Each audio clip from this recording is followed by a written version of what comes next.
தண்டையார்பேட்டை மண்டல குழு கூட்டத்தில் 7,64,00,000 ரூபாய் மதிப்பீட்டில் 61 தீர்மானங்கள் நிறைவேற்றப்பட்டது.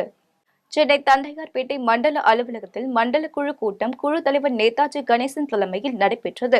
இந்த கூட்டத்தில் கலந்து கொண்ட கவுன்சிலர்கள் தங்கள் பகுதியில் உள்ள பிரச்சினைகள் குறித்து தெரிவித்த நிலையில் அதற்கு மண்டல குழு தலைவரும் அதிகாரிகளும் பதிலளித்தனர். தொடர்ந்து இந்த கூட்டத்தில் 7,64,00,000 ரூபாய் மதிப்பீட்டில் 61 தீர்மானங்கள் நிறைவேற்றப்பட்டது.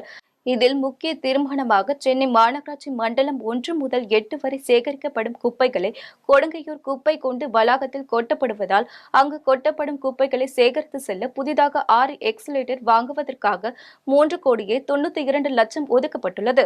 இதேபோல் பார்த்தசாரதி நகரில் பழுதடைந்த அங்கன்வாடி மையம் 38 லட்சம் மதிப்பீட்டில் பழுது பார்ப்பது, வியாசப்பாடி ராவிஸ் கோவில் கழிவறை அமைப்பது உள்ளிட்ட பல்வேறு தீர்மானங்கள் நிறைவேற்றப்பட்டது.